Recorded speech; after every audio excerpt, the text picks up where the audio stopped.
There are a few factors I would take into consideration when deciding whether I should report my classmate that has been suspected of stealing from my staff desk during our clinical rotation. First, I would think about my classmate's history and how they have been perceived as a person. And this classmate is known as a leader and is well respected. So I would think that they would never steal something from a staff desk, especially during a clinical rotation. However, I would consider that this may be true, especially because my patient told me that they saw my classmate doing this.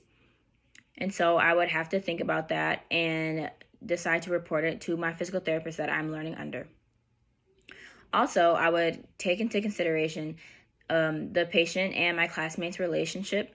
I would think about if they have had a positive relationship or a negative relationship, and if the patient likes my classmate or has something against my classmate or anything like that that may make my patient say this thing about my classmate.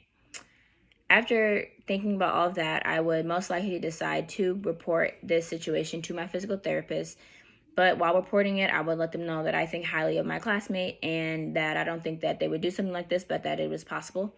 And I would just raise this to their attention to make sure that they, handle the situation and make sure it doesn't happen again.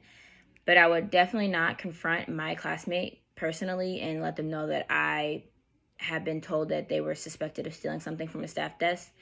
This may create a very negative environment between us and cause some issues within our clinical rotation, and I do not want to allow that to happen. I would like to keep everything positive and professional by just telling my physical therapist that I'm learning under and hopefully get the problem solved in a timely manner. Thanks.